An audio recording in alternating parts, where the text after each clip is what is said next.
Hello, everyone. This is Vicky Schettini doing Wit again. I have the amazing Brad Larsen here. One of the things is it's dear to me is property management. So I am going to introduce him because he is like the master of masters in property management. Welcome, Brad. How are you doing today?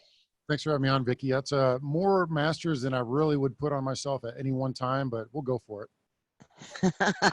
Well, property management, it's a really, really hard thing to do. It's easy, but it's hard if it makes any sense. And I think sometimes it gets overlooked. Like people don't realize the work that it entails to do in property management. So for you, I know you mentioned to me that you have the property management mastermind, which I think that is phenomenal because there's not too many people out there that are actually teaching people how to do property management right. And it's key. You need to do things right. Well, thanks for the intro there, Vicky. To kind of give your listeners some background. So we own a property management company here in San Antonio and Austin. We currently manage roughly 900 plus single family homes. So we started this from scratch roughly 8 years ago and have built to this point. In doing that, we decided to put that business on where it's running now. It's growing every day. But then we also saw a need in the industry to teach the solid property management skills. So we created a property management mastermind group. So we have a large faction on Facebook of over 6,000 members. I have a podcast show. We're up into the 80s as far as episodes in that. And it's been a phenomenal thing to kind of try and teach the concepts of property management. Now, for your listeners who may be investor focused, I would recommend to them at any point to look into hiring a property manager. And the thing that I always tell people is you're spending 20 bucks an hour to try and go out and make 2,000 bucks an hour, right? Because if someone can take the day-to-day grind of managing property, which is a grind, it is an absolute life-sucking grind. If you don't have the systems in place, if you don't have the wherewithal to ensure that the things you need contractually, agreement-wise are in place, if you don't have the spine and the fortitude, it's going to suck you dry, right? Everybody thinks, oh, it's so easy. You find a good tenant and it's fine. Well, when that tenant has an air conditioning problem and in the middle of the summer and you're not over there fixing it fast enough, they are threatening your life and calling attorneys or doing both. And so you have to have those systems in place to get things done quickly. And I would rely on a property management company that you can find locally that you can trust. Look for a NARPM member, National Association of Residential Property Managers. Look for a NARPM member to first and foremost look for a solid property management company. So why are you doing that? And if you're going to, cut me off anytime, Vicky, but I tell people this, I'm trying to explain the point is that you're spending a little bit per month. Okay. Yes, they're going to charge you X percent. They're going to charge you X to lease. There's going to be whatever charges in that. And you might look at that, it's like, wow, that seems expensive. However, that's taking all that time and putting it on somebody else's plate. So now you can go out and find the next deal. Okay. That's the point I'm trying to make. It frees up your time to go find the next deal to make you hundreds of thousands, and versus you're trying to save a nickel, right? You get the cheap folks that don't want to hire a property manager in the efforts to save $100 a month, and they're losing the opportunity cost is 100 times that of what they're It's missing by huge. not going out and getting more properties. So, and I will talk for first experience. Those of you who know me, 4.5 years ago, I was homeless and I built it from there. So I did start buying my houses to start renting, and I did do the management myself. I did a lot of errors. And as I started building it, when I got it up until the 20s and 30 houses, and I realized a lot of the mistakes I made.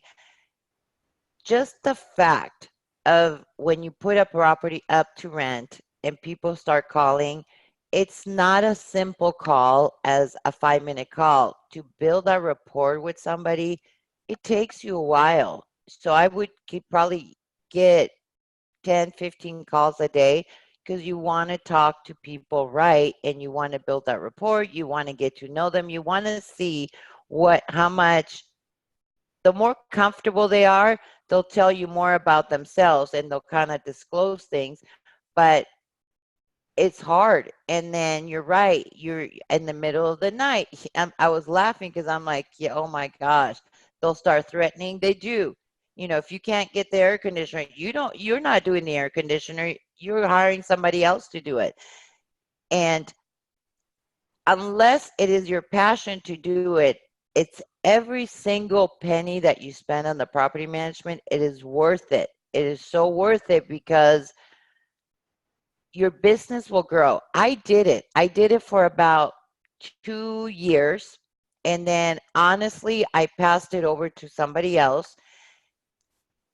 My business, when I passed it over, it like quadrupled in a year. And now I did get it back for the simple reason that I had built a team already and we kind of joint venture with the person that was doing it. But I'm not personally doing it and I'm able to grow my business to where I'm good at. So if you don't want to get tied down behind the desk, go to court, do all this legality, it's so worth it to spend that extra money because you're right, you're going to make more by hiring using your skills to what you're good at. That's bottom line what it is. Now, in that life cycle of the investor, Vicky, I want to tell you, I think what you did in the beginning is perfect. I would encourage the investors to learn what they need to know by first managing the properties themselves. And then at some point, there's a diminishing return. And so Yeah, you're going to want to take that, I don't know, it could be at 2 homes, it could be at 20 homes. It really depends on your personal situation. But at some point, you want to put that into the lap of a property manager, a third party property manager. And then as you have done, you outgrew them.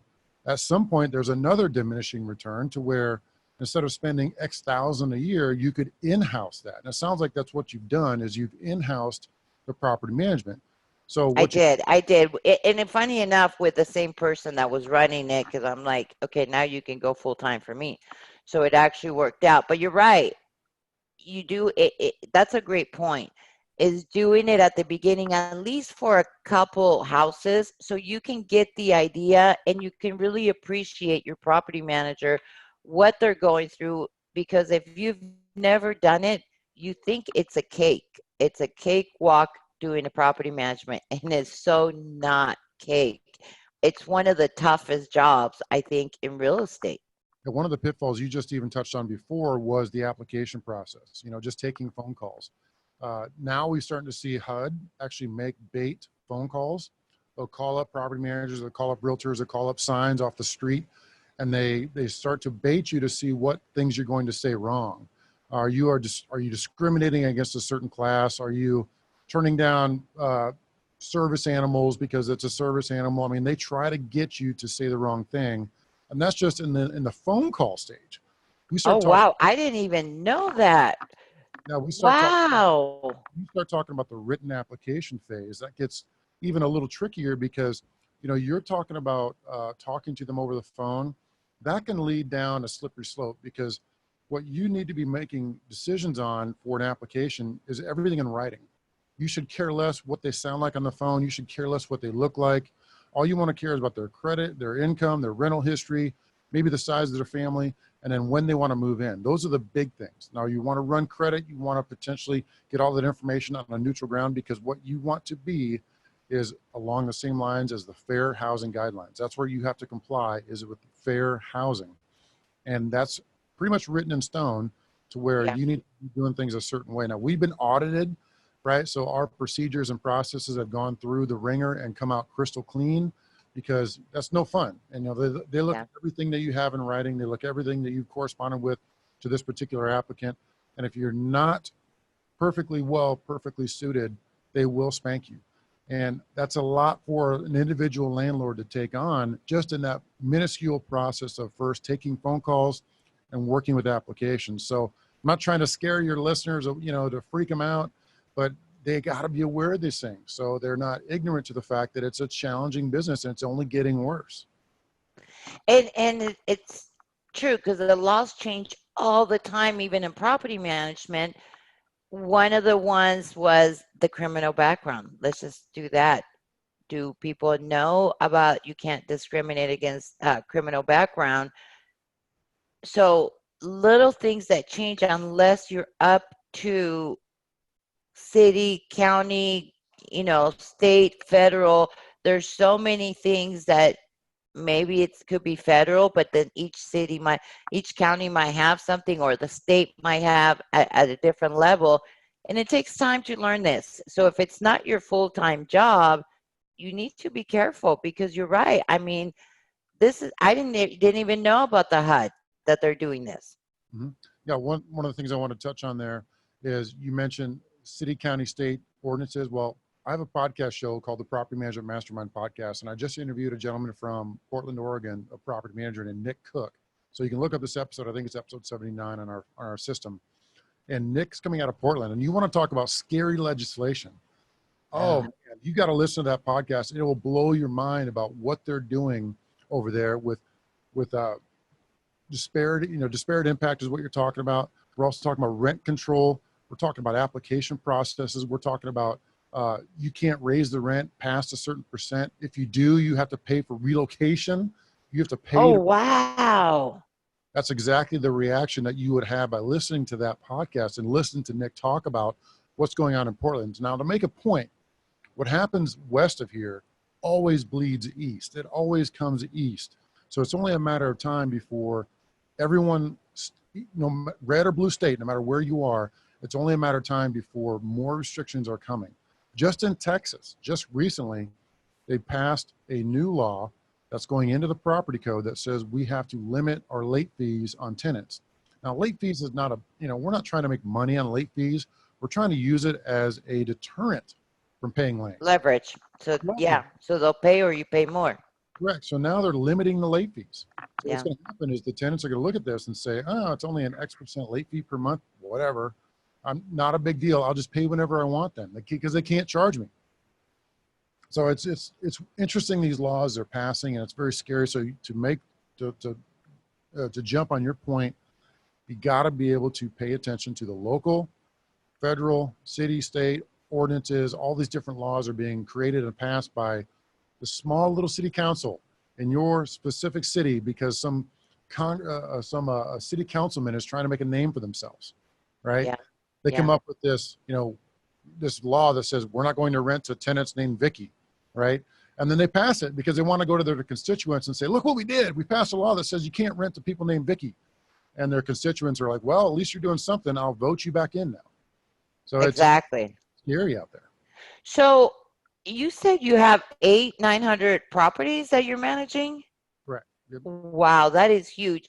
And that kind of tells you on a property management how good they are when you do have that kind of volume. How many people do you have in the office? We roughly have 20 employees here in the San Antonio office. And to give you some volume, we rent almost 1.5 homes per calendar day. That's wow. Yeah, so it goes quick. We've been a fast growth business. We rent the homes quickly, typically on average around 30 days right now as of last report of 2 days ago. That's our average days on market for the homes that we have on the market is 30 days. So, that's from all types, from $1,000 to $4,000, right? That's amazing. That's amazing. That is extremely great numbers. I am really, really impressed with that. Tell me more about this property manager mastermind, because I think it's crucial. In anything, you always want to keep growing and want to learn. And whether you're going to do it yourself or also you just need to know because you might be catching something your property manager doesn't know. Tell me what that is all about. So the Property Manager Mastermind is a faction that we started a group on Facebook. It's right about 6,100 plus members at this point. And we encourage any self-managing landlords to go in there because in my estimation, my opinion, property manager, okay, define a property manager for me, Vicky. And what you're going to be able to say is not what some other people in the industry might say. To me, a property manager could be a self-managing landlord. It could be a person that works at an apartment complex. It could be a business owner like myself. It could be you. You are a property manager because you self-manage and own X number of properties that you have to lease out and manage. So we've opened up this group to the entire faction of that defined as a property manager. Folks can go in there and see the posts and they can get the information. They see the vendors and it's really been a fantastic group. It's grown to that many in less than 18 months. And what we're seeing is A lot of good information being passed around. So if somebody has a question, hey, can you point me in the direction of finding out what that Larsen guy was talking about with the disparate impact? Is there a good article? Is there a reference to HUD that you can point me in the right direction? You're going to get 10 or 15 responses from people saying, yeah, go here, go here, go here. They'll give you links. It's just been a great informational sharing group, and that's on our Facebook page. This is tying into a conference that we're doing. So we're putting on a conference Oh, in March of 2020, 21, 22, 23. Every March for the next 4 years, at least, we'll be doing a Property Management Mastermind Conference in Las Vegas in March. And so that's something also that self-managing landlords at a scale may want to look to attend to learn how to manage properties a bit better. So I think that's something everyone wants to look at. First, the Facebook group for sure, and then you'll start seeing posts about, the conferences if you're further interested in those as well. that's amazing. That's really, really good. Definitely you're going to see a request from me. I don't know. Is it private or is it open? It's a closed group, but you just answer 3 questions and we'll approve you. And that, Okay, if got it. anyone's going to apply for that, be sure to answer the questions. And we also look at your profile because we don't want the posers in there, right? We don't Yeah, want people that are posing to be a landlord or a property manager, but yet they're a tenant trying to just talk trash. Or you get the vendors that are a little over the top aggressive and they want to post some junk about their garbage business in Mississippi. Okay, some distinct market. I know yeah. I didn't mean to pick on you there, but No, some, that's okay. That's okay. I know what you're saying. That's a great idea. That's amazing. So, are you doing like I know you're having the yearly conference and then that you have the Facebook page. What about the big developer? I guess I'm asking is because those of you who don't know about property management or you're managing, it's always good to in your inner circle have like-minded people. And everybody has different ideas or experiences and whatnot. So do you have like an actual mastermind too that people go and see you, or is that going to be the year event? Because I think you got some crucial, great information um, that would be great for people, and you're just giving it away. pretty much, and that's our podcast, for example. That's where a lot of the good information is coming out of for the property management industry is that podcast, because we interview some pretty sharp folks and we talk about things that are of interest to the industry. Now, if you're outside the industry, it's probably going to be boring, but for folks that are in the property management world and or looking to get into that world, because there's a lot of self-managing landlords, like you may know, Vicky, Yeah, that they, you for example, you have a team that manage properties. What if one day you want to open that up to where they can manage anyone's homes? Well, you can build out that business fairly quickly by getting some licensing gymnastics out of the way, getting some knowledge, getting some industry advice, and boom, all of a sudden you have another business. And that's a yeah, property management business that's operating as a third-party property manager to not only take on the homes that you own, but they can take on any home in your market that people that you have advised that want to come work with you. Just imagine the definitely. folks that Yeah. they may want to say, hey, Vicky, I want to buy a home in your area and I'm going to buy 3 of them. And you say, great, I'll help you. I'll knock yourself out, listen to the stuff that we put out. And then they come back to you and say, Vicky, now what do I do? How do I manage this? Well, I have a management company, Vicky says, come over to my folks over here and they'll manage it for you. So that could be an opportunity for you down the road. That you know what? And you don't know how my brain works, and you just planted the seed. So watch out. Yeah. Every entrepreneur could and should think like that, is because if you're growing to a certain point, like I said, you're going to insource the management. You're going to go out and get your own person on a salary or commission or whatever you would do for a compensation model, and they're going to manage the homes that you have. And that could be, I'm guessing at really 40 to 50, it's time to maybe look at internalizing that. It's the same with apartment complexes, right? At a certain level of apartment complex, they're not going to hire a third-party manager. They're going Yeah, to manage that 300 unit apartment complex is always going to be managed in house. That 30, 40, 50 unit apartment complex, it kind of teeters on third party management to internal on yeah, site. That's kind of what you've seen in the apartment field, because I know you have experience in managing apartments and owning apartments. And so it's very similar when you look at single family homes in a third party management system.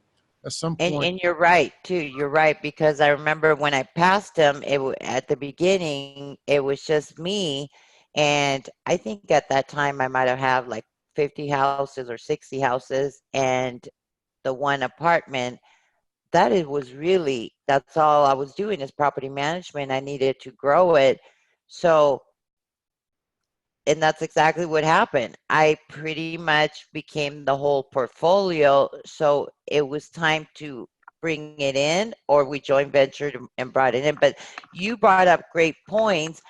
I think it's crucial for people to always stay on top of everything. And every time I listen to somebody, and I think I'm pretty creative, I'll do add ons, I'll do the different things. But every time I start listening, I pick something else. I know that I don't know everything. I know. And it's good to talk to people such as yourself because you just gave me an idea today in this podcast. So it's really important if you're out there listening, please, tune in. Even if you're not doing your own management, it's good for you to know. It's good to knowledge for you to see what your property manager is doing. What is the other thing you have back there? Bizdevelopmentmastermind.com. Yeah, I'm so going to check everything out. yeah, we have a training system called BizDev Mastermind, and that's really a coaching consulting company.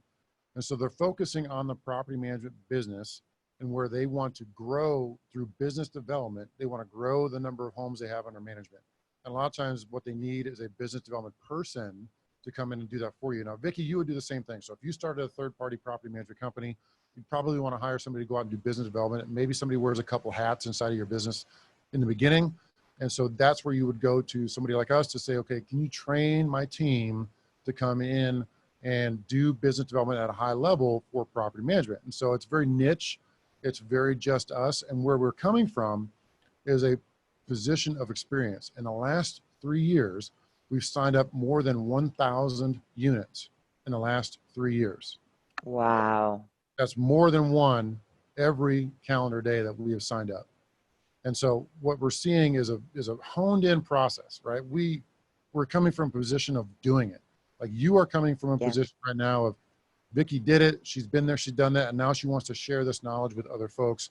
We're in the exact same boat as far as business development for the property management business is we want to show you how to grow it. We want to show you how to hire the business development person. We want to show you what to compensate them with. We want to show you through a 14-week step process of how we can train them up to become an independent salesperson to go out and get more doors for you. And so it's very niche for the property management industry, but it ties right into everything that we're talking about as business owners, as entrepreneurs.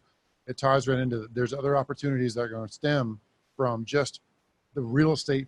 Go out and buy homes, go out and buy 10, go out and buy 20, and then think of all the opportunities and problems that can Yeah. open for you, right? Yeah. And Exactly. the ancillary business options for just getting into real estate and acquiring a bunch of homes, they're endless. It's just a matter of how much you want to push.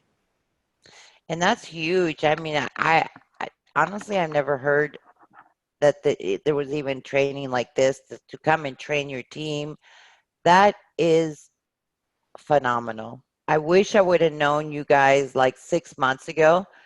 Um, it's number one, it takes the stress off of you to doing it. And like you said, when you're talking, train your team to go and find you another property while they're out in the field. It's just good all around. I mean, I'm really, really impressed with you. I am like shocked, honestly. Not that I didn't think you were, maybe I'm sticking my foot in my mouth, but you have so much going on and everything is crucial because you got all the bases covered. You got the property management, you have the mastermind, and then you have the business development. It's a no-brainer.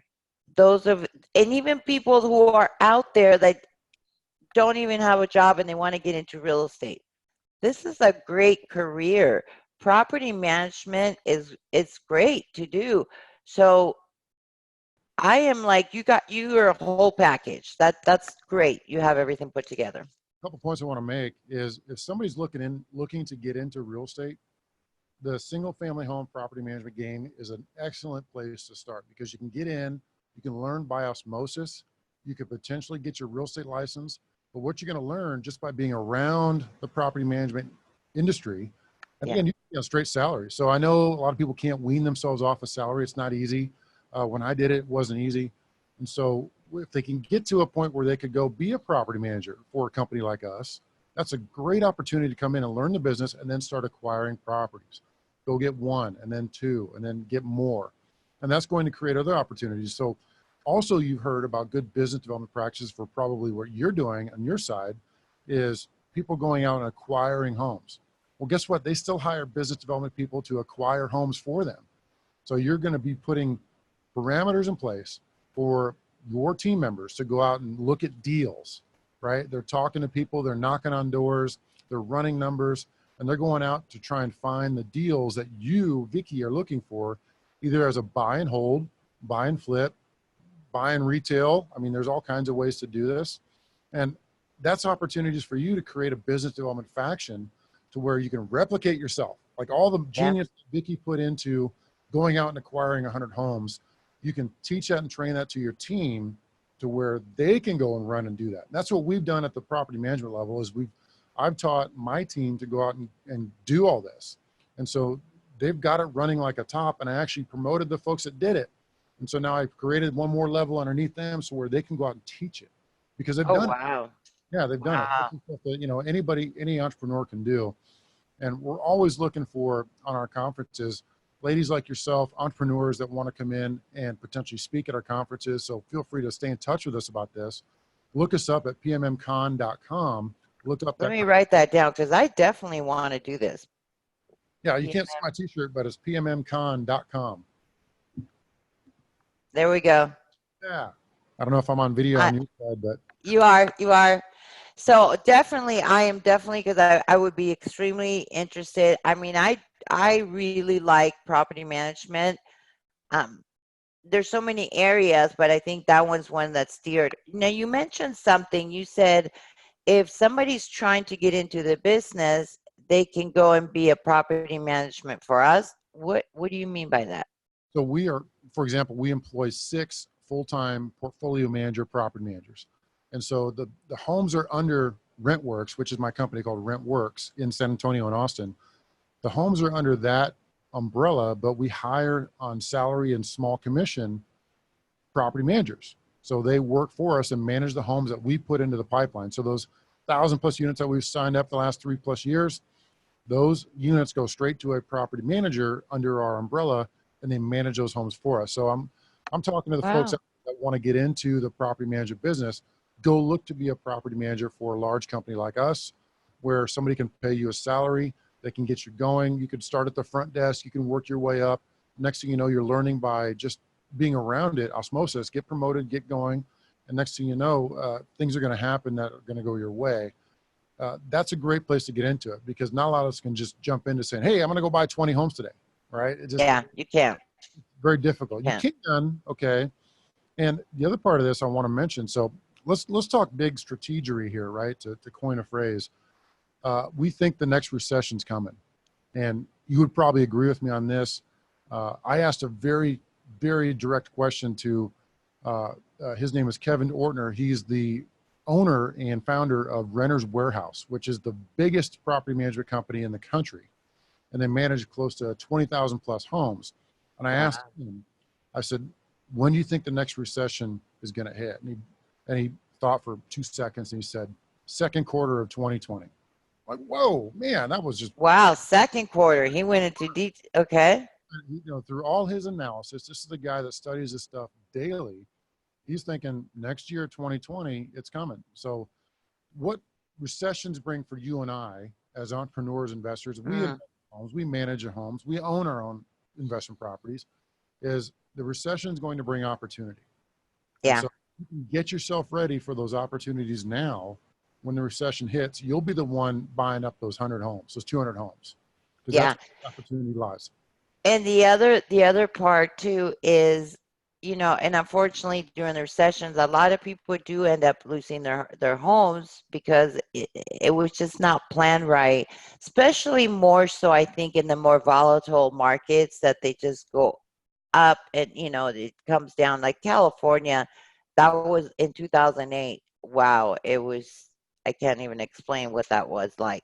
But um this is why I like rentals. Those of I've always said, 4.5 years ago, I was homeless and I never, ever want to go to that spot again. And I want to make sure it's always about security for me. With rentals, property management, if a recession hits, you're covered because you actually have more tenants that come in. Now your market is bigger, so you're not taking a hit versus when I was doing flips and the market went goes down, you just could have lost everything you put into it, depending where you're at. So, um, I'm all about security, and I think it's a great business to be in because people are always going to live somewhere, no matter what area it is. Somebody's going to be living there, and somebody's going to be renting. So you either own or rent, but they have to live somewhere. So it's great opportunity that business will never stop because people have to live somewhere. Mhm. It's a virtually recession-proof business, It and is? you really got to understand that because if we see another recession, and we will eventually, we just don't know how bad it's going to be. Uh, People will not be able to buy homes, and people won't be able to sell. But they got to live somewhere, and the natural churn of moving in and out of markets is going to happen. I'm not talking about foreclosures where we're 1920s depression, but you remember the last time where people just couldn't sell homes. So what do? Oh, yes. They rent them. They turn to a property manager, say, I got to move. I need to rent my home. I need to take this on. And the other part of that is I want people to understand is that property management as a business is actually the only real business in real estate. And so you need to understand that because there's sales. Okay, realtors out there, no offense to you, but you are on a roller coaster. The next recession hits Yeah. and you're going to be washing cars somewhere. Okay. So we saw this in the last recession. Some of my realtor buddies are delivering pizzas and working at car washes because they were just trying to weather the storm. And now they're, the last couple of years, they've been living fat on the hog because they think, sales have been easy. But Yeah. we, meanwhile, have been building a business in property management to where it's virtually recession proof. If we see another recession, we're going to double in size.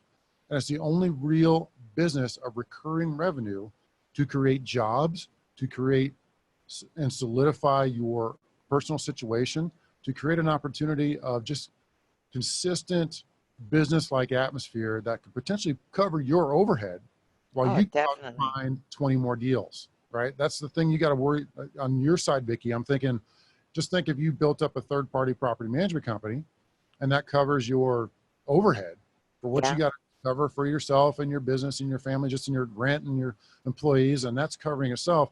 That frees you up to go out and find those investment deals, to build that apartment complex, to build that new neighborhood, to go do that new Yeah. commercial venture that Vicky wants to do. That's right. That's right. And it's true. I mean, once I did do that, I passed it off to someone else.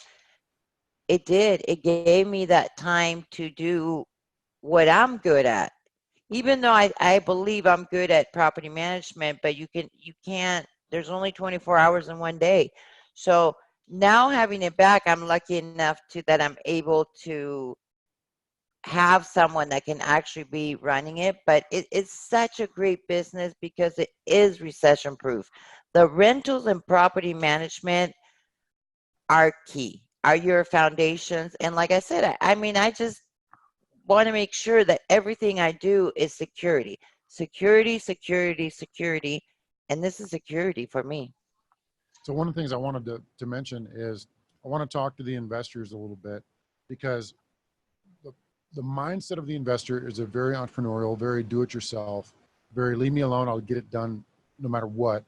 Well, you have to potentially put that off to the side, like shift it to the left and realize that, okay, to get out of my own way so I can go do more investments, I need to find and hire a property manager. And more importantly, I got to let them do their job, which means Yes. I can't nickel and dime them. I Yeah. can't look over their shoulder. I can't babysit them. I can't allow my tenants to be mommy daddying us. And when I say that is because if you're turning stuff over to a property manager that you may have found the tenant, and who does the tenant want to call when the mean old property manager forces them to pay rent on time? You see, Yeah. who do they call? They call. And you're taking away their authority, and you're not helping yourself, because they're always going to be running to you. It's kind of like your kids. They're going to go, they're going to ask mom for something. They say no, they're going to go ask dad for it. So they're not going to take your property management serious, and you're only hurting yourself. You're going to get the headaches. I personally don't even tell people that I own a house. If I go to one of my properties and they ask me who I am, I'm an assistant. I mean, I literally do not say who I am. The You don't. owner, somebody else. Yeah, you just want to direct all correspondence, direct all things to a property manager, especially when you cut the cord. Like even if you have one, Yeah. and trying to cut the cord for that, turn it over to a property manager, and then inform the tenants, never contact me, lose my number, call the property manager. That's Yeah. the challenge, and that's the problem that a lot of investors have, is to cut the cord, because they're the mindset of you and I is they know that they can do a good job, but they have to remember it's about focus and go get more deals, Yeah. focus, become more of an entrepreneur, focus and go out and make more money. Put the property management in place and put that buy and hold property on a back burner behind you to the left, so you can move forward, look forward, and go get more deals. Yeah, yeah. I mean, you shouldn't step in at all. And I've seen it done. I've seen this done. So I know exactly what you're talking about. Um, you made a very, very great, valid point on that one. Appreciate it. Well, I think we're running out of time, but this was amazing. You know, I'm going to be checking all this out today. I mean, hold on. I didn't write the biz, B-I-Z. Development is DEV that he's got on here. Mastermind.com. So bizdevmastermind.com, and that was PMMcon.com. Right. Right? I get it Find us on right? Facebook, get into that group. I think that's really going to be the most value add for your listeners, is to be able to jump into that Facebook mastermind group. It's called the Property Manager Mastermind. That's where they can get all the free resources. I mean, really, if they have questions, they can ask them there. They can read through the threads and they can see all the good stuff that's going on. I think that's a really good value add, again, for free, that they can jump into very quickly. Beautiful. Well, thank you so much. Now, if one of the listeners wants to get a hold of you, maybe they might want you to, even property management, they might be in Texas. How can they get a hold of you? Hey, you can always find us on our website at rentworks.com. That's RENTWERX.com. That's our company here in San Antonio and Austin. They can find us here, and we would love to help them out. We focus on Perfect. just a couple markets, and you may not know this, but the San Antonio and Austin region, they're so close to each other. It just makes a lot of sense to work with both markets. We focus on that only. I'm not the type that wants to go open up 20 different markets in 10 different states. Hmm. We want to focus on and be very, very good at this particular San Antonio, and basically we nicknamed it San Austin because they're kind of growing into each other. So Central Texas, South Texas region. Perfect. Beautiful. So if you have any properties out there in that area, make sure, talk to them and see what they would be able to help. Especially, he's got so much resources. That's the most beautiful part. Facebook, the biz development, grow your business. I think one of the things I said when I decided to go out and start teaching people about how to create their wealth, I want to bring substance where you are the real deal. You are bringing substance. Thanks, Vicky. Appreciate it. No problem. Well, stay tuned. We'll have some more information about property management and uh, how to get a hold of him. We'll go ahead and put that information down also on the post. But it was great having you.